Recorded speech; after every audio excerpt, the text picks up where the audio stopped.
नमस्कार यो एभिन्यूज खबरको संकेत हो र तपाई अहिले एभिन्यूज@7 मा हुनुहुन्छ। म सुभाष नेपाल। म मेनुका राउत। प्रारम्भमा मूल खबर। नेपालमा कोरोना संक्रमितको संख्या 59 पुग्यो। रूपन्देही र बाँकेका 2 पुरुषमा संक्रमण पुष्टि। दुईजना आज थप पोजिटिभ देखिनु भएको छ। वैशाख 25 पछि लकडाउन खुकुलो बनाउने सरकारको तयारी। दैनिक जीवनयापन सहज हुने गरी व्यवस्था गर्न लागि स्वास्थ्य मन्त्री ढकालको भनाई। भारतसँगको खुल्ला सीमाका कारण प्रदेश 2 मा कोरोना संक्रमणको जोखिम उच्च। भित्रने क्रम नरोकिएको भन्दै सीमा क्षेत्रमा त्रास।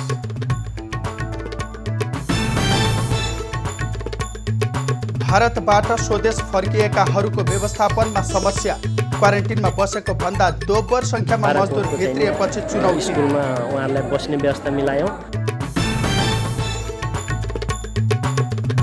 विश्वभर कोरोना संक्रमितको संख्या 33,30,000 नाग्यो। 2,34,000 भन्दा बढीको मृत्यु।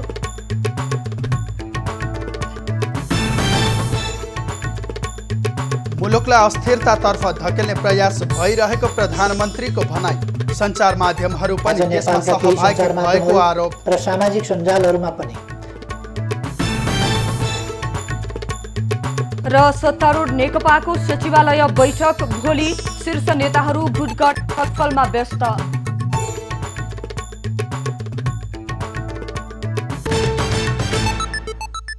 सुभाष, विश्वभरि नै महामारीको रूपमा फैलिएको कोरोना संक्रमण नियन्त्रणको प्रयास स्वरूप नेपाल लकडाउनको अवस्थामा छ र यो लकडाउनसँगै यो संक्रमण फैलन केही हदसम्म सहयोग पुगेको पनि भनिएको छ। तर पछिल्लो समय संक्रमितको संख्या पनि बढ्दै गइरहेको देख्न सकिन्छ। पक्कै पनि मेनुका हिजोको दिनमा चाहिँ नयाँ संक्रमित फेला परेका थिएनन् भने आज रूपन्देही र बाँकेमा एक जना गरेर 2 जना चाहिँ थप संक्रमित भएका छन्। यो सँगै 59 जना चाहिँ संक्रमितको संख्या पुगेको छ भने जहाँ आज संक्रमित भेटिएका छन् त्यो स्थानमा भने उच्च निगरानीमा राखिएको छ।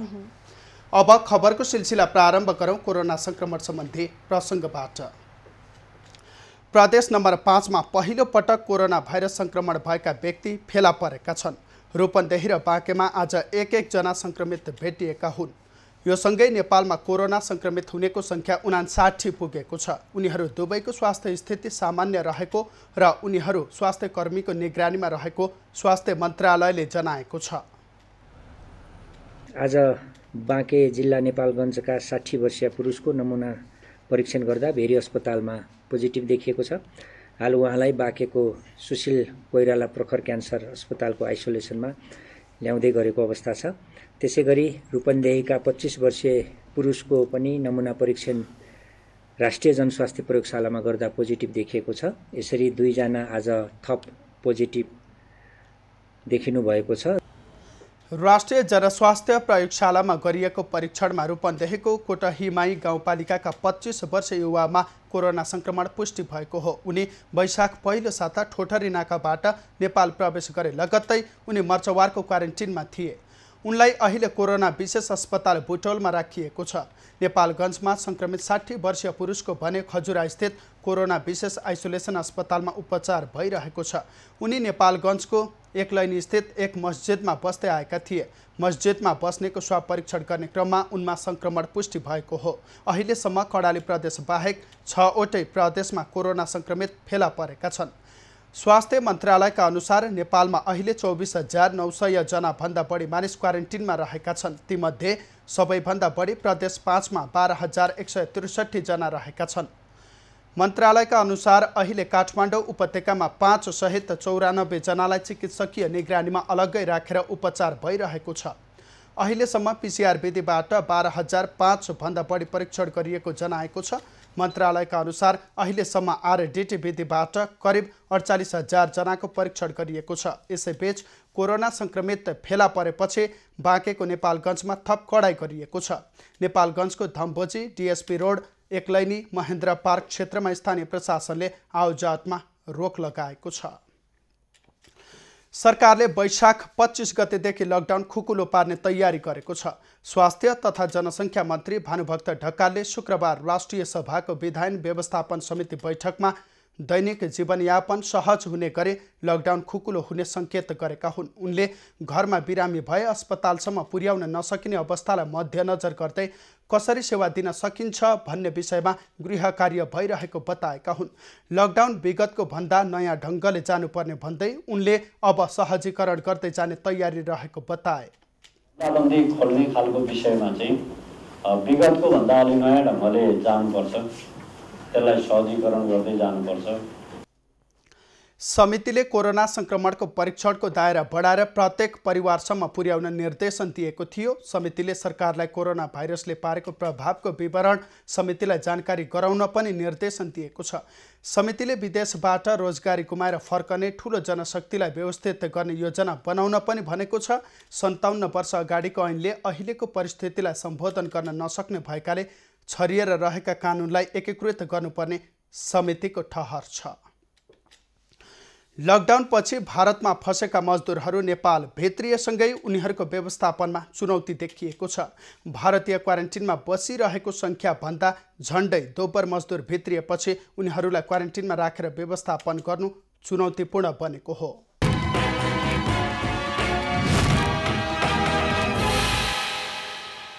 बिहिबार दार्चुला र बैतडीको सीमा नाकाबाट 2664 नेपाली नागरिक भित्रिए। भारतीय क्वारेन्टाइनमा बसिरहेका 1500 जना सहित थप 1164 जना भित्रिएपछि स्थानीय प्रशासन र जनप्रतिनिधिहरूमाझ व्यवस्थापनको चुनौती थपिएको हो। अपेक्षा गरिए भन्दा बढी नागरिक आएपछि पहिलो दिन नै व्यवस्थापन भद्रगोल देखियो। स्वदेश भित्रने क्रमपछि दोस्रो दिनसम्म धेरैले पानी, चिउरा, चाउचाउ समेत खान नपाएको गुनासो गरेका छन्। खाना पाया छैन, नास्ता गरे के खा यो चिउरा अनि चाहिँ चाउचाउ मिल्या छ के आज खाना खाया ना कति भयो बेल पर भात नास्ता खाया अनि बडी पूजा बटे हमले के ये खाया ना के पनि खानु भएन। पानी नराए पायो बेल बडगला भोकाएछ। नेपाल भित्रिएकाहरूलाई रातभरि गन्तव्यतर्फ पठाउन र खाना खुवाउँदासम्म बिहानको 3 बजिसकेको थियो। यसै क्रममा सीमा नाकाबाट भित्रिए लगतै दशरथचन्द नगरपालिकाका 19 जना व्यक्ति आफ्नो घर जानु चुनौतीपूर्ण व्यवस्थापनको पछिल्लो उदाहरण हो। तर यही क्वारेन्टाइनमा नबस्नेहरूलाई कडा कारबाहीको दायरामा ल्याउने प्रशासनको भनाइ छ। संक्रामक रोग ऐन 2020 बमोजिम अब आवश्यक कारबाही गर्ने भनेर मन्त्रालयमा यो चाहिँ राजपत्रमै नेपाल सरकारले निर्णय गरे अवस्था छ। प्रदेश सरकारले पनि अनिवार्य राख्न लगाउने, नभए चाहिँ त्यस्तो उल्लङ्घन गर्ने व्यक्ति र व्यवस्थापनमा पनि उल्लङ्घन गर्ने चाहिँ व्यवस्थापकहरू अब जो जिम्मेवार हुनुहुन्छ उहाँहरूलाई पनि कारबाहीको दायरामा ल्याउन सकिने भन्ने छ। बझाङमै अब जनप्रतिनिधिले समेत अब कारबाहीको भागीदार बन्नु पर्यो त्यो मेलाको उल्लङ्घनको सम्बन्धमा। अब त्यो व्यवस्था छ, त्यो कठोरतापूर्वक हामीले कार्यान्वयन सबैले गर्नुपर्छ र अब हामी त्यसमा प्रतिबद्ध छौँ। नेपाल भित्रिएकाहरूमध्ये सबैभन्दा बढी पुरचौडी नगरपालिकाका छन्। बैतडी र दार्चुलाबाट 854 जना पुरचौडीका मात्रै छन्। जिल्लाको दुर्गम क्षेत्रमा पर्ने पुरचौडी नगरपालिकाले करिब 500 जना आउने अनुमान गरेर निर्माण गरेको क्वारेन्टिनमा 354 जना थप भएपछि व्यवस्थापनमा कठिनाई उत्पन्न भएको छ। व्यवस्थापनको कठिनाईलाई मजदुरहरू भित्रिएसँगै सुरु भएको क्वारेन्टिन व्यवस्थापनमा लागेकाहरूले बताएका छन्। हामीले सोचे भन्दा ठ्याक्क सङ्ख्या चाहिँ दोब्बर आयो हैन। 2-3 बजेसम्म रातिसम्म पानीमै पनि चाहिँ उहाँहरूलाई बस्ने चाहिँ यो हाम्रो बाराकोटको चाहिँ स्कुलमा उहाँहरूलाई बस्ने व्यवस्था मिलायौँ। भारतबाट सुदूरपश्चिमका सबै जिल्लासहित बर्दियासम्मका मजदुरहरू एकैसाथ भित्रिएपछि उनीहरूलाई गन्तव्यतर्फ पठाउँदैमा स्थानीय प्रशासन र जनप्रतिनिधिहरू हैरान देखिन्थे। अपेक्षाभन्दा धेरैजना आउनुले उनीहरूलाई सुरक्षित तरिकाले क्वारेन्टाइनमा राख्दा ठुलो चुनौती देखिएको छ। भारतबाट स्वदेश भित्रिएका नेपालीहरू जसलाई यतिखेर आफ्नो गन्तव्यतर्फ पठाउने क्रम सुरु भएको छ र अपेक्षा गरिएको सङ्ख्याभन्दा धेरै नै उनीहरू भित्रिएपछि व्यवस्थापनमा चुनौती देखा परेको छ। एबी न्युज खबरका लागि बैतडीबाट लोकेश साउथको रिपोर्ट।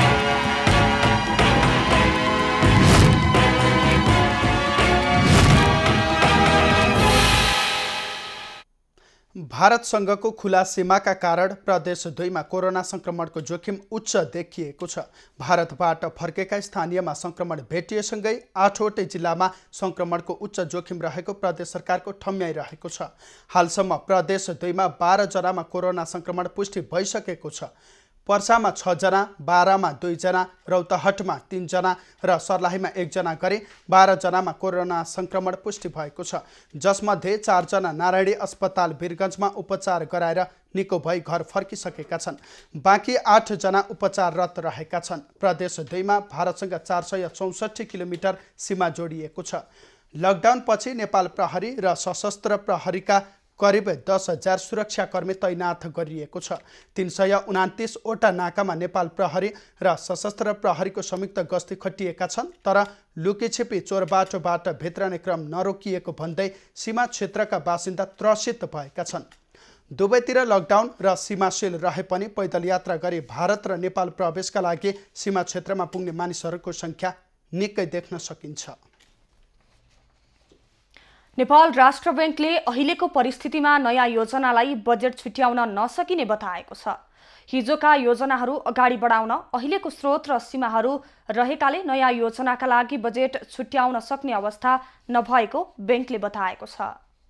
राष्ट्र बैंकले पाइपलाइनमा रहेका योजनाहरूलाई प्राथमिकतामा राखेर अगाडि बढाउनु पर्ने परिस्थितिमा नयाँ योजनाहरू आउन समय लाग्ने स्पष्ट पारेको छ। कोरोना संक्रमणको अवस्थापछि नयाँ योजनाहरूका लागि थप प्लानिङ गर्नुपर्ने र हिजो तयार भएका योजनालाई पुनः प्राथमिकीकरण गर्नुपर्ने केन्द्रीय बैंकको भनाइ छ। यो पहिले बनाइएका जे जति योजनाहरू छन् ती सबै हामीले हिजो सोचे जस्तै गरी अगाडि बढ्लान् भन्ने कुरो चाहिँ अलिकति कठिन छ।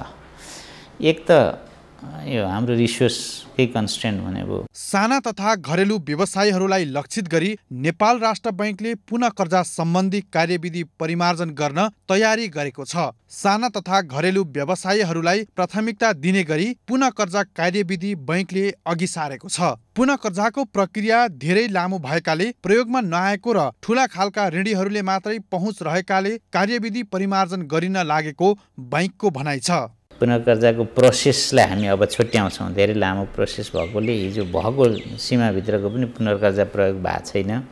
त्यसैले पुनर्कर्जाको प्रयोग पनि कसरी भएको छ भन्दा अलिकति ठुला खालका ऋणीहरूले मात्रै पाइरहेको जस्तो देखिया छ हिजो।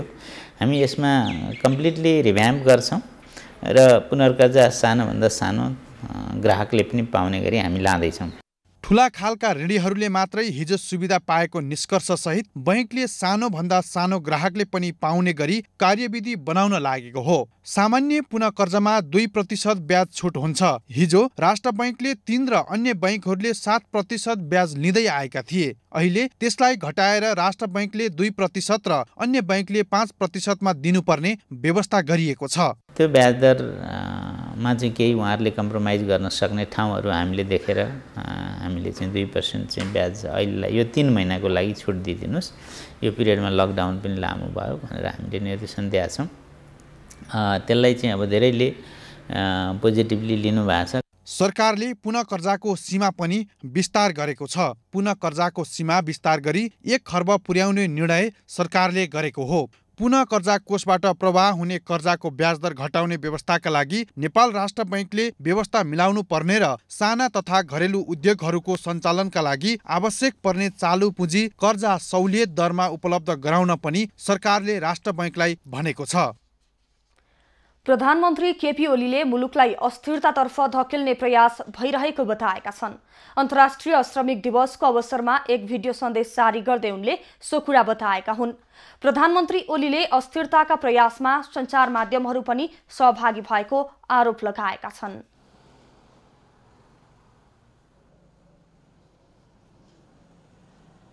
आज नेपालका केही सञ्चार माध्यमहरू र सामाजिक सञ्जालहरूमा पनि स्थिरता, स्थायित्व र विकासका विरुद्ध देशलाई अस्थिरतातर्फ धकेल्ने प्रकृतिका प्रयासहरूको समाचार सम्प्रेषण र चर्चा भइरहेको देखिन्छ। सन्देशमा प्रधानमन्त्री ओलीले नेपाली जनता र सिंगै विश्व कोरोना महामारीका विरुद्ध लडिरहेको अवस्थामा अप्ठ्यारो परिस्थितिलाई मौका छोपेर अस्थिरताका त्यस्ता प्रयासहरू गरिनु दुःखद भएको बताएका छन्। मुलुकको वर्तमान परिस्थितिलाई कसैले बिथोल्न खोजे सरकार, नेकपा कार्यकर्ता र जनताले स्वीकार नगर्ने प्रधानमन्त्रीले बताएका छन्। प्रधानमन्त्री ओलीले घरमुलीले अनिकालमा पनि परिवारलाई भोकै नराख्ने उल्लेख गर्दै आफू नेतृत्वको सरकारले भ्याएसम्म सुविधा दिने बताएका छन्। भोकै राख्दैन, रुखोसुखो भरण पोषणको जोगावट गर्छ र व्यवहार चलाउँछ। तपाईहरूको यस प्रधानमन्त्रीले नेतृत्व गरेको सरकारले पनि उपलब्ध स्रोत र साधनले भ्याएसम्म सुविधाको जोगावट गर्छ। प्रधानमन्त्री ओलीले अबका सबै प्रयास स्वस्थ नागरिक, सिपयुक्त नागरिक, मर्यादित काम र सामाजिक सुरक्षातर्फ केन्द्रित हुने पनि बताएका छन्। उनले श्रमिकको रोजगारी, आय र सामाजिक सुरक्षा सुनिश्चित गर्ने दिशातर्फ सम्पूर्ण प्रयास केन्द्रित हुने पनि सन्देशमा उल्लेख गरेका छन्। उनले अहिलेको लकडाउन विश्वव्यापी र बाध्यकारी भएको बताएका छन्। कोरोना भाइरसका कारणले यसलाई स्वीकार्नुपर्ने बाध्यता रहेको उनको भनाइ छ। सत्तारूढ नेकपाका अध्यक्ष पुष्पकमल दाहालले प्रधानमन्त्री केपी ओली र वरिष्ठ नेता माधव नेपालसँग भेट गरेका छन्। आज दिउँसो प्रधानमन्त्री निवास बालुवाटारमा ओलीलाई भेटे लगत्तै दाहाल नेपाल भेट्न उनको निवास कोटेश्वर पुगेका थिए। भेटमा शनिबार हुने स्थायी समिति बैठकका एजेन्डामा केन्द्रित भएर कुरा भएको बताइएको छ।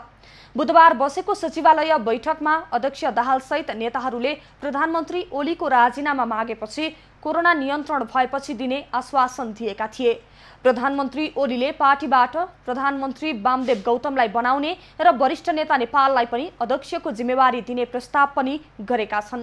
तर असन्तुष्ट पक्षले प्रधानमन्त्री ओलीको प्रस्ताव समस्या समाधान गर्ने भन्दा पनि अल्झाउने किसिमले आएको भन्दै त्यसबाट निकास नआउने बताउँदै आएका छन्। नेकपाको सचिवालय बैठक भोलि बस्दैछ। अध्यादेश प्रकरणपछि उत्पन्न विवादको समाधान खोज्न सचिवालयको यो बैठक निर्णायक हुने दाबी गरिएको छ। नेकपाभित्रको अन्तरसङ्घर्ष तीव्र बनेका बेला बस्न लागेको बैठकमा प्रधानमन्त्री केपी ओलीले कस्तो प्रस्ताव ल्याउलान् र इतर पक्षले कस्तो माग र अडान राख्ला भन्नेमा चासो छ। बैठकमा वामदेव गौतमलाई भावी प्रधानमन्त्री बनाउने प्रस्तावको छिनोफानो कसरी होला भन्ने चासो बढी देखिन्छ। 17 गतेको सचिवालय बैठकमा प्रधानमन्त्री ओलीले गौतमलाई भावी प्रधानमन्त्रीको रूपमा प्रस्ताव गरेका थिए। बैठकमा मन्त्रीमण्डल पुनर्गठन, मुख्यमन्त्रीको हेरफेर जस्ता विषय उठ्ने देखिन्छ। त्यस्तै स्थानीय समिति बैठकको माग गर्दै 20 जना सदस्यले बुझाएको हस्ताक्षरको विषयले पनि बैठकमा प्रवेश पाउने निश्चित प्राय छ। त्यस्तै लामो समयसम्म उठ्दै आएको एक व्यक्ति एक पदको मुद्दा पनि प्रबल रूपमा उठ्ने सम्भावना छ। यसो गर्दा माधव नेपाललाई पार्टी अध्यक्ष हस्तान्तरण गर्नुपर्ने हुन्छ र ओली प्रधानमन्त्रीमा मात्र सीमित हुन पुग्छन्। यसलाई ओलीले सहज स्वीकार्ने देखिँदैन। प्रस्तावमा ओली पछि हटे सिधै प्रधानमन्त्री परिवर्तनको प्रस्ताव बैठकमा आउने सम्भावना पनि उत्तिकै छ, जसको छनक नेपाल दाहाल गठबन्धनले यसअघिकै बैठकमा दिइसकेको छ। त्यही कारण नै मङ्गलबारको सचिवालय बैठकमा ओलीले आफूले प्रधानमन्त्री छाड्नु परे गौतमलाई छाड्ने अभिव्यक्ति दिएका थिए। शनिबारकै बैठकले यावत समस्याको समाधान देला भन्न गाह्रो छ। तर यति बेला जनताले जान्न चाहेका थिए सरकार कोरोना महामारीको कसरी सामना गर्दैछ, लडखडाउँदै गरेको अर्थतन्त्र सुधार्ने सरकारको योजना के छ, नयाँ बजेटका प्राथमिकता के हुन् र कस्तो आउँदैछ, विदेशबाट आउन खोजिरहेका लाखौं युवालाई सम्बोधन गर्ने सरकारसँग कार्यक्रम के छ। तरै ज्वलन्त र सामयिक विषयमा सत्तारूढ दलले छलफल गरेका छैनन्। छलफल छ त केवल दलभित्रको घर झगडाको, जसमा आम जनताको रुचि नै छैन। यस्तो बेलामा सबै नेतालाई विश्वासमा लिएर अगाडि बढ्ने जिम्मेवारी मूलत प्रधानमन्त्री ओलीकै हो। यसमा अन्य नेताको भूमिकाले पनि धेरै हदसम्म काम गर्छ। सुभाष, यतिखेर नेपाली जनता र सिंगै विश्व नै कोरोना महामारीको विरुद्ध लडिरहेको अवस्था छ र यो अवस्थाले चाहिँ अप्ठ्यारो परिस्थिति पनि सिर्जना भएको छ र यो सँगसँगै हरेक क्षेत्र प्रभावित त छँदैछ। विशेष गरी चाहिँ दैनिक ज्याला मजदुरी गरेर जीविकोपार्जन गर्दै आएका मजदुरहरू पनि अत्याधिक प्रभावित भएका छन्। पक्कै पनि मेनुका आज 131औं विश्व मजदुर दिवस रहेको छ। अघिल्ला वर्षहरूमा विभिन्न औपचारिक कार्यक्रम गरेर यो दिवस मनाइने गरिन्थ्यो भने आज अनौपचारिक कार्यक्रम कुनै संस्थाले नगरिकन अनौपचारिक रूपमा चाहिँ यो दिवस मनाइएको छ। यता दिवस मनाइरहँदा यता बागलुङका मजदुरहरू पनि विगत 1 महिनादेखि आफ्नो पारिश्रमिक नपाएर भोकै बस्नुपर्ने बाध्यतामा रहेका छन्। र यस सम्बन्धी थप खबर। विश्व मजदुर दिवस मनाउँदै गर्दा बागलुङ सदरमुकाममा 1 महिनादेखि श्रमिकहरू अलपत्र परेका छन्। कैलाम, पोखरी, लिप्चिङ खानेपानी आयोजनाको काम गरिरहेका मजदुरहरू पारिश्रमिक नपाएर बिचल्लीमा परेका हुन्। 131औं अन्तर्राष्ट्रिय श्रमिक दिवस यो वर्ष मनाउँदै गर्दा बागलुङ नगर खानेपानी तथा सरसफाई उपभोक्ता समितिले सुरुवात गरेको कैलाम पोखरी लिफ्टिङ खानेपानी योजनाको काम गरिरहेका मजदुरहरू पारिश्रमिक नपाएर बिचल्लीमा परेका छन्। यो बागलुङको प्रतिनिधिमूलक घटना मात्र हो। कोरोना भाइरसलाई बहाना बनाउँदै ठेकेदार कम्पनीका मान्छे रातारात बेपत्ता भएपछि योजनाको काम गर्ने मजदुरले न त काम गरेको ज्याला पाएका छन् न त आफ्नो घर नै जान पाएका छन्। अनि न काम खुलेछ न हाम्रो बच्चाबच्चीसँग भेट गर्न पायौँ। हाम्रो बच्चाबच्ची घरमा बिजौ छ, आमा बाबु यतैतिर छौँ। अब के गर्ने, यस्तै हो।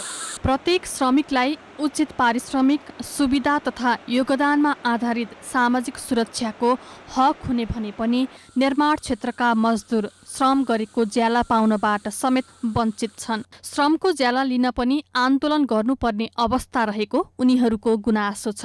अहिलेसम्म तपाईँले कति जति पाउनुभयो कार्तिकबाट यहाँ? कार्तिकबाट यहाँसम्म सर हाम्रो लगभग 30-45 हजार जति गइसक्यो। लगभग 3 माछाको परिवारको मेरो छोराको। बागलुङ नगरपालिका 3 कैलाम पोखरी रातमाटा लिफ्टिङ खानेपानी योजनाको जिम्मेवारी लिएको जयमाता कन्काइजेबी निर्माण कम्पनीले भने भुक्तानी नपाउँदा मजदुरलाई रकम दिन नसकिएको जनाएको छ। ज्याला नपाएका मजदुरलाई खाने व्यवस्था भने मिलाइएको ठेकेदारको दाबी छ। अब के छ भने यहाँ लेबरहरूलाई चाहिँ खाना बस्नको लागि चाहिँ मैले व्यवस्था गरेको छु हैन। अब चाहिँ रासनलाई चाहिँ समस्या गराएको छैन।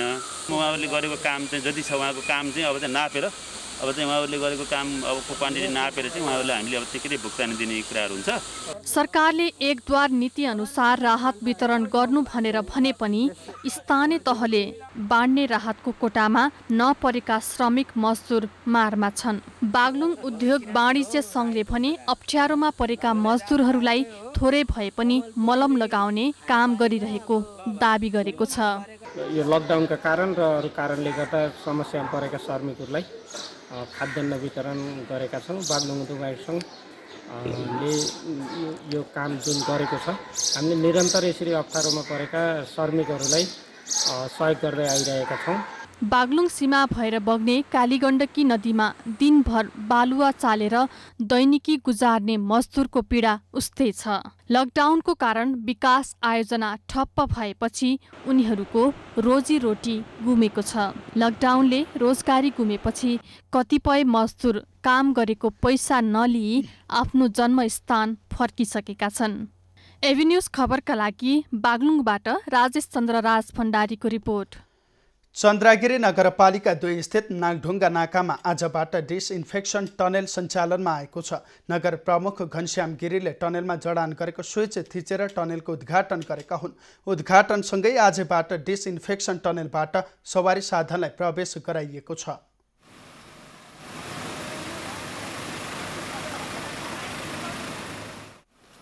चन्द्रागिरी नगर प्रमुख घनश्याम गिरीले काठमाडौँमा कोरोना भाइरस नभित्रियोस् भन्ने उद्देश्यले गाडीलाई निसंक्रमण गर्न डिसइन्फेक्सन टनेल बनाइएको जानकारी दिए। उपत्यकाका सम्पूर्ण वासीहरूलाई सम्पूर्ण स्थानहरूलाई र उपत्यकाबाट बाहिर जाने अरू ठाउँहरूलाई पनि सुरक्षित तवरले जान सक्ने त्यसमा चाहिँ एउटा डिसइन्फेक्टिङ विषयबाट चाहिँ यसलाई चाहिँ व्यवस्थित तवरले सुरक्षित हुन सक्ने बनाउनको लागि नगरपालिकाको पनि एउटा दायित्व भएको हुँदा हामीले यो व्यवस्थापन यहाँ गर्न लागेका हौँ। 3 महिनासम्म टनेलका लागि चाहिने आवश्यक केमिकल, पानी, आवश्यक जनशक्ति, विद्युत, सडक लाइटको व्यवस्थापन भइसकेको नगरपालिकाले जानकारी दिएको छ। टनेल निर्माणमा सहयोग गरेको सुन्दर यातायात प्रणालीका अनुसार फर्फिङ नाकामा पनि टनेल निर्माणको योजना रहेको छ। अब हामी यसलाई निरन्तरता दिएर हामी यो नेपाल सरकारले हामीलाई निर्णय कागज तुरुन्त उपलब्ध भएमा हामी देशव्यापी रूपमा केही ठाउँहरूमा तुरुन्त निर्माण कार्य अगाडि बढाउनेछौँ। सुन्दर यातायात प्रणालीले आफ्नै खर्चमा यस्तो टनेल निर्माण गरेको हो। चन्द्रागिरी नगरपालिकाले टनेलका लागि स्थान, पानीको व्यवस्थापन, सुरक्षाको प्रबन्ध मिलाएको छ। अन्तर्राष्ट्रिय मानवाधिकारवादी 4 संस्थाले सर्वोच्च अदालतले हालै गरेको फैसलाको स्वागत गरेका छन्। द्वन्द्वकालीन गम्भीर अपराधमा माफी दिन नमिल्ने फैसलाको पुनरावलोकनका लागि सरकारले दिएको निवेदन अदालतले खारेज गरेकोमा अधिकारवादी संस्थाले स्वागत गरेका हुन्। Amnesty International, Trial International, International Commission of Jurists र ह्युमन राइट्स वाचले सर्वोच्चको निर्णय सत्य, न्याय र परिपूरणको पर्खाइमा रहेका हजारौं पीडितका लागि महत्त्वपूर्ण कदम रहेको जनाएका हुन्। 4 संस्थाले संयुक्त विज्ञप्ति प्रकाशित गर्दै संक्रमणकालीन न्याय सम्बन्धी ऐनलाई संशोधन गर्न तथा संशोधित ऐन सर्वोच्च अदालतको फैसला बमोजिम कार्यान्वयन भएको सुनिश्चित गर्न आह्वान पनि गरेका छन्। अदालतको निर्णयपछि अब सरकारका लागि सत्य, न्याय, परिपूरण र द्वन्द्वकालीन ज्यादतीहरूलाई पुनः नदोहोर्याउने प्रत्याभूति सुनिश्चित गर्ने दिशामा अघि बढ्ने कार्यबाट पछि हट्ने कुनै बहानाबाजी नगर्न पनि उनीहरूले सरकारको ध्यानाकर्षण गराएका छन्। उनीहरूले सरकारलाई तत्कालै बेपत्ता पारिएका व्यक्तिको छानबिन, सत्य निरूपण तथा मेलमिलाप आयोग ऐन 2071लाई सर्वोच्च अदालतको आदेश र आफ्नो अन्तर्राष्ट्रिय दायित्व अनुकूल हुने गरी संशोधन गर्न पनि आग्रह गरेका छन्। बागलुङमा स्वास्थ्यका हिसाबले अति संवेदनशील मानिने अस्पतालमा अनावश्यक भिडभाड हुँदा कोरोना संक्रमणको जोखिम उच्च रहेको छ। धौलागिरी अस्पतालमा 2 जना कोरोना संक्रमित निको भएर फर्केपछि सामान्य स्वास्थ्य समस्या लिएर पुग्नेको संख्यासँगै जोखिम बढ्दै गएको हो। कोरोना संक्रमणपछि सामान्य स्वास्थ्य समस्या भएमा घरमै आराम गर्न सरकारले निर्देशन दिए पनि बागलुङमा त्यस्तो देखिन्न। सामान्य रुगाखोकी र ज्वरो आएका बिरामी समेत धौलागिरी अस्पतालमा पुग्न थालेपछि अस्पताल परिसरमा भिड बढेको छ। साधन स्रोतले भ्याएसम्म सुरक्षा सतर्कता अपनाइएको भए पनि भिडले चुनौती थपेको स्वास्थ्यकर्मीको गुनासो छ। बिरामीहरू धेरै नै भिड गरेर जाँदा त्यहीबाट फैलिने अथवा डाक्टर स्वास्थ्यकर्मीहरू पनि सङ्क्रमण भएको अवस्थामा फेरि अर्को समस्या त्यहीबाट नै पब्लिकमा अझै फैलिने सम्भावना रहन्छ। यो कुरालाई ध्यान दिनको लागि मैले सम्बन्धित सरकारवालाहरू, सम्बन्धित निकायहरूलाई यो कन्ट्रोल गर्नको लागि आवश्यक सूचना र आवश्यक कदम चाल्नको लागि म आग्रह गर्दछु। अस्पतालमा कार्यरत चिकित्सक तथा सहयोगीले कोरोना जोखिमको समयमा आकस्मिक बाहेकका बिरामीलाई सकेसम्म नआउन र भिड नगर्न आग्रह गर्दै आएका छन्। अस्पतालमा सेनिटाइजर र हात धुने व्यवस्था गरिएको भए पनि सर्वसाधारणले त्यसको निकै कम प्रयोग गर्ने गरेका छन्। अस्पतालमा अहिले दैनिक 100 बिरामी उपचारका लागि पुग्ने गरेका छन्। अस्पतालबाट नै संक्रमण फैलिन सक्ने डर हुने हुनाले चाहिँ अति आवश्यक काम परेको बेला बाहेक अथवा इमर्जेन्सी परेको बेला बाहेक अरू बेला अस्पताल नआउनको लागि हामी अनुरोध पनि गर्दछौँ। अनावश्यक व्यक्ति अस्पताल धाउँदा स्वास्थ्यकर्मी, बिरामी कुरुवा समेतलाई जोखिम बढेको छ। अस्पतालमा भर्ना भएका 2 संक्रमित ठिक भएर घर फर्के पनि जोखिम कायमै रहेकाले सतर्कता अपनाउनु पर्ने स्वास्थ्यकर्मीको भनाइ छ। अझ पनि हाम्रो शरीरमा कोरोना भाइरसका संक्रमणका लागि त्यो कीटाणुहरू भाइरस हुन सक्छ, जसले गर्दा तपाईहरुको कारणले हाम्रोलाई सर्ने भन्दा नि हाम्रो कारणले तपाईहरुलाई सर्न सक्छ। त्यसकारणले अस्पतालमा जति सक्दो थोरै मान्छेहरू जरा आवश्यक मात्र आइदियो भने हामीले अझ यो कोरोना मुक्त बनाउनको लागि चाहिँ सजिलो हुने थियो। केही दिन अघि मात्रै अस्पतालमा कार्यरत डाक्टरमा नै कोरोनासँग मिल्दो लक्षण देखिएपछि स्वाब परीक्षण गरिएको थियो। परीक्षणका क्रममा रिपोर्ट भने नेगेटिभ आएको छ। अस्पतालमा सबै बिरामी तथा कुरुवा एकै ठाउँमा बस्दा जोखिम बढी हुने भएकाले त्यसलाई नियन्त्रण गर्नुपर्ने देखिएको छ। भिड व्यवस्थापन गर्न सरकारले लकडाउन समेत लागू गरेको छ, तर बागलुङका स्थानीय तहले भने त्यसलाई प्रभावकारी बनाउन नसक्दा अस्पतालमा सामान्य स्वास्थ्य समस्या लिएर पुग्नेको संख्या बढ्न थालेको छ। अस्पतालमा अनावश्यक भिड हुँदाखेरि फेरि अर्को संक्रमण फैलिन्छ कि भन्ने कुरामा अस्पतालका स्वास्थ्यकर्मी समेत प्रशिक्षित बन्न पुगेका छन्। यसतर्फ सबैले ध्यान पुर्याउन जरुरी देखिन्छ। एबिएस खबरको लागि राजचन्द्र राजभण्डारी। नेपालका लागि चिनिया राजदूत हौ यान्सीले राजनीतिक भेटघाट तीव्र पारेकी छिन्। सोही क्रममा उनले आज बिहान सत्तारूढ नेकपाका अध्यक्ष पुष्पकमल दाहाल र वरिष्ठ नेता माधव नेपालसँग छुट्टा छुट्टै भेट गरेकी छिन्।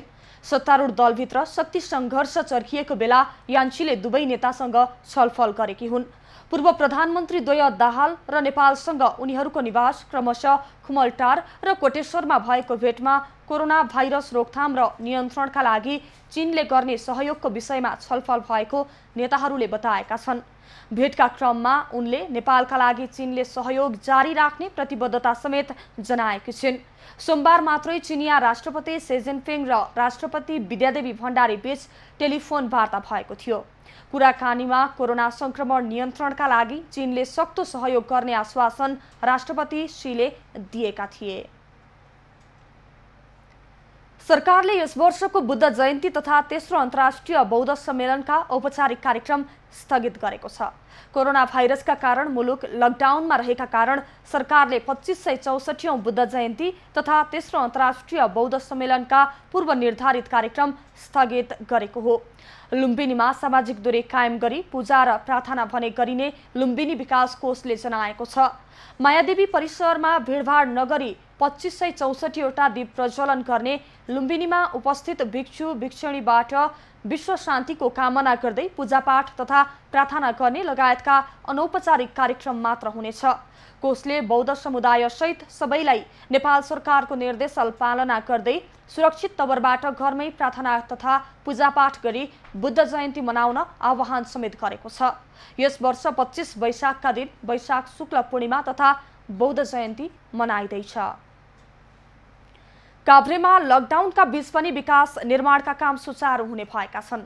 जिल्ला संकट व्यवस्थापन केन्द्रको बैठकले सामाजिक दूरी र सुरक्षा अपनाउँदै विकास निर्माणका काम सुचारू गर्ने निर्णय गरेको हो। बैठकले नदीजन्य र खानीजन्य सामग्रीको आपूर्तिका क्रसर व्यवसाय संघले सहजीकरण गर्ने सरकारी र स्थानीय तहका आयोजनाको निर्माण कार्यलाई निरन्तरता दिने निर्णय गरेको जिल्ला प्रशासन कार्यालय काभ्रेले जानकारी दिएको छ।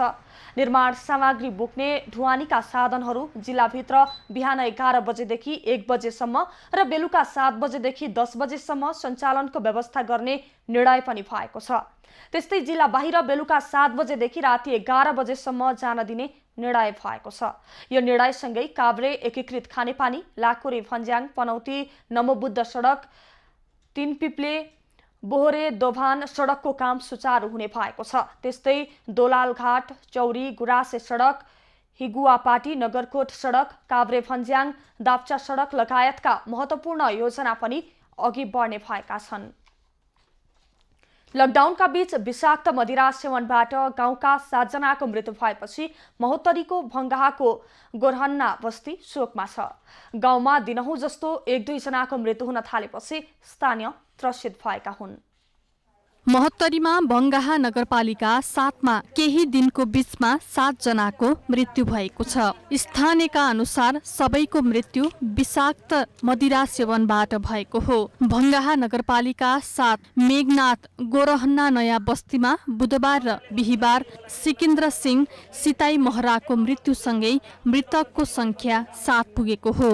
यसअघि स्थानीय मोहन चौधरी, नथुनी चमार, लालबाबु सिंह, गंगाराम सदा र महेन्द्र चौधरीको मंगलबार र बुधबार मृत्यु भएको थियो। गाउँमा एक गरी मृत्यु हुन थालेपछि स्थानीय त्रसित बनेका छन्। स्थानीयले घरेलु मदिराले मानिसहरू मर्ने क्रमसँगै अपराध पनि बढेको भन्दै प्रतिबन्ध लगाउन माग गरेका छन्। घरेलु मदिरा अहिले जुनले बिगबिगीको कारणले मान्छे त्यसलाई सख्त भन्दा सख्त कारबाही गर्नु पर्यो। किनभने अहिलेको यो बिगबिगी छ नि, त्यो घरेलुको मदिराको कारणले यस्तो मान्छे मरिरहेछ। महामारीको बेला पनि अहिलेसम्म के भने उनीहरू बन्द गराउन सकेन। त्यसैले यसको जिम्मेवार स्वयं यहाँको सरकारवाला लिनुपर्छ। मदिरा सेवनबाट सिकिस्त बिरामी परेका 3 जनाको जानकी अस्पताल जनकपुरमा उपचार भइरहेको छ।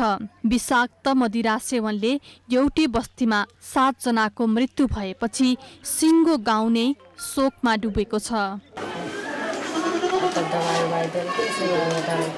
पानी चढ़ेलकै तो कंट्रोल में न दारू पीला से गाँव ने कई 4-5 जना की घटना भे गेलै। दारू पी के वही कथी कैसे नागेंद्र के अथीने से भट्ठीने से दारू पी के वो अथी मृत्यु हो रहल है।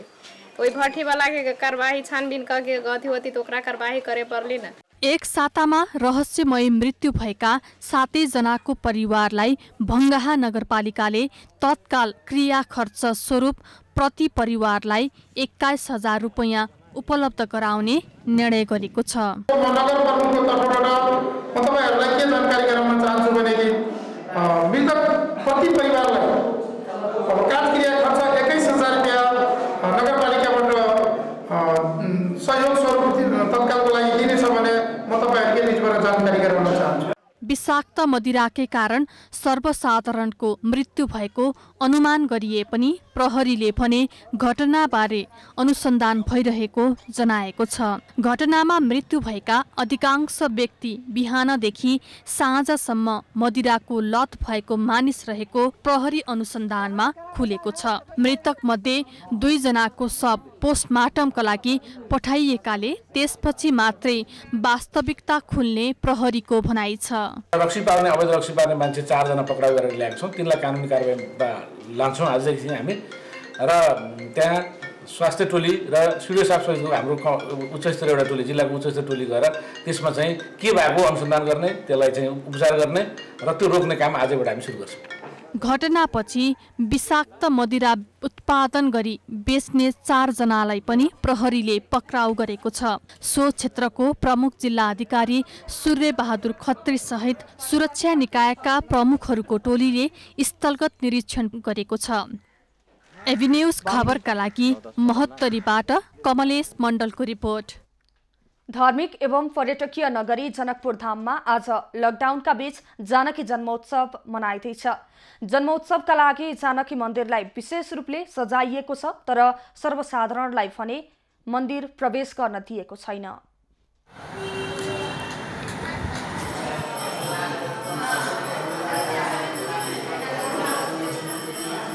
दर्शनार्थी भक्तजनहरू नेपाल, भारत लगायत तेस्रो मुलुकबाट पनि निकै सङ्ख्यामा आउने गर्थे। तर आज कोरोना भाइरसका कारण यहाँ चाहिँ कुनै चहल पहल छैन। सामान्य व्यक्तिहरू जो चाहिँ जानकी मन्दिरका नजिकका व्यक्तिहरू रहेका छन् तिनीहरू मात्रै चाहिँ जानकी मन्दिरमा आएका छन्। बाहिरका व्यक्तिहरूलाई पूर्ण रूपले प्रवेश निषेध गरिसकेका छन् र अहिले चाहिँ जानकी मन्दिरमा पूजा भइरहेको छ। कति मानिस यहाँ आएछन् दर्शनार्थीहरू? मान्छे त यसले लकडाउनको कारणले गर्दाखेरि यहाँ आउने दिँदैन, प्रहरीले ढोकामा नि रोकिदिन्छ। त्यहाँ पनि एकजना गरेर करिब 6-7 जति आएछ होला। यो जानकीजीको जन्म त अति उत्साहित हो, त्यसैले हाम्रो जनकजीले हर बगेर चाहिँ उहाँको जन्म हो, त्यसैले हामी अब उहाँको दिवस मनाइरहेका छौँ। तर अहिले कोभिड-19 को सन्दर्भमा अहिले चाहिने देशको स्थिति लकडाउन भएको कारणले हामीहरू यहाँ मनाउन अलि गाह्रो भइरहेछ।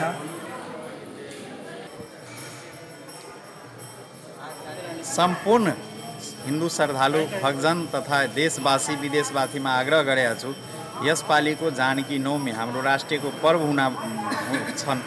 यो राष्ट्रिय पर्व भएको हुनाले सम्पूर्ण चाहिँ गुप्त नवरात्राको रूपमा 12 गतेदेखि 19 गतेसम्म हुने यो जानकी नवमी 19 गतेको प्रमुख दिन आज छन्।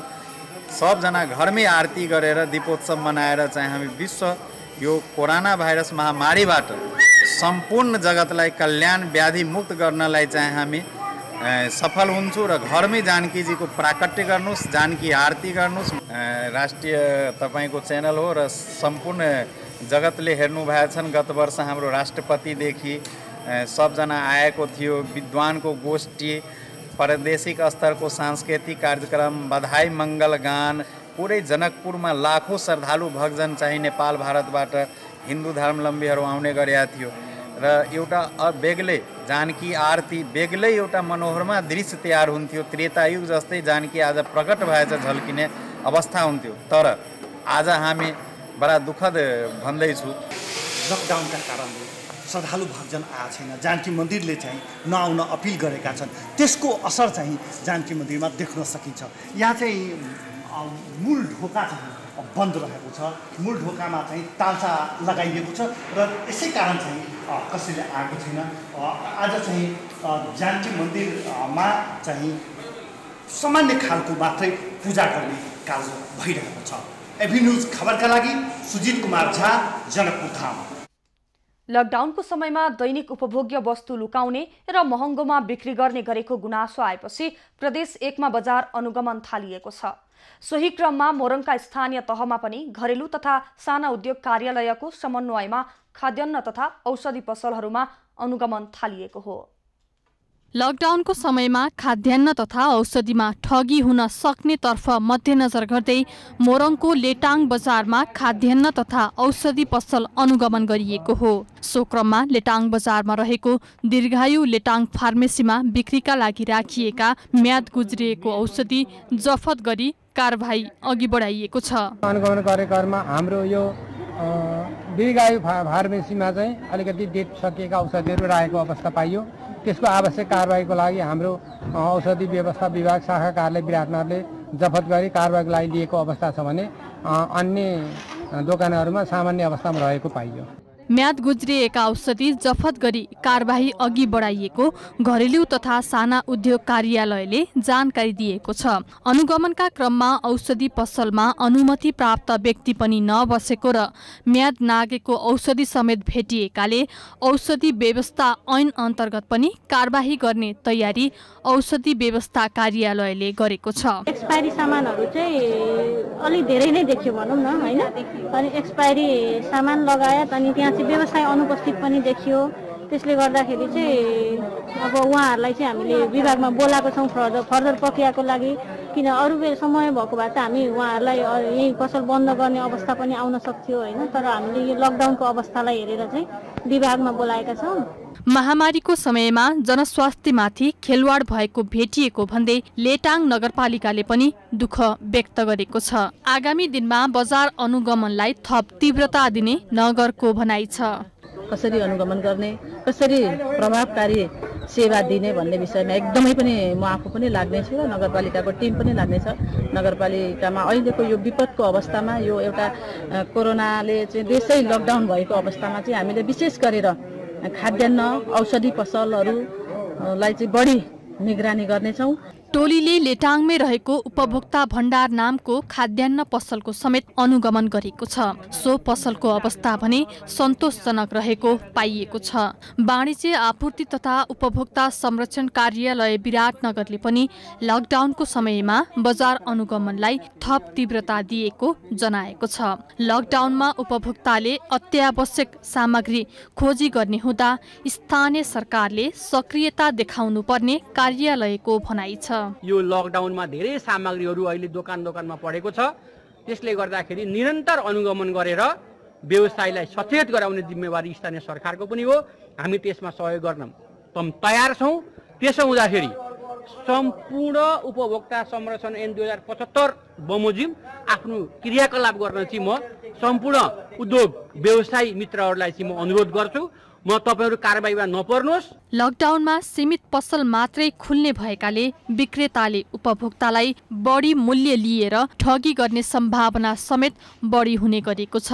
त्यसैलाई मध्यनजर गर्दै घरेलु तथा साना उद्योग कार्यालय विराटनगरको संयोजकत्वमा वाणिज्य कार्यालय विराटनगर औषधि व्यवस्था कार्यालयले स्थानीय तहको समन्वयमा बजार अनुगमन गरिरहेको जनाएको छ। एभिन्यूज खबरका लागि मोरङबाट कृष्ण भट्टराईको रिपोर्ट। अबको पालो एभिन्यूज एट मौसमको। एभिन्यूज एट मौसमको साथमा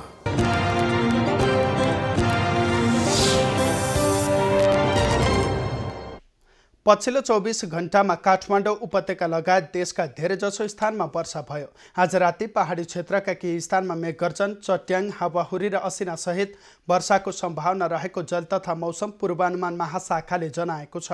काठमाडौँ उपत्यकाको आजको अधिकतम तापक्रम 22 डिग्री सेल्सियस र न्यूनतम तापक्रम 16 डिग्री सेल्सियस मापन गरियो।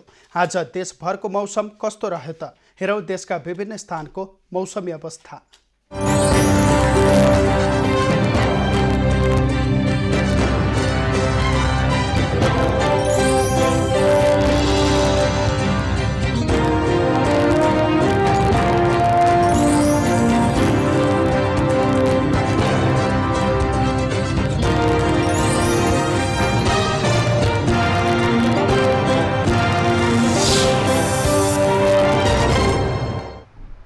अहिलेलाई खबरको क्रम यति नै।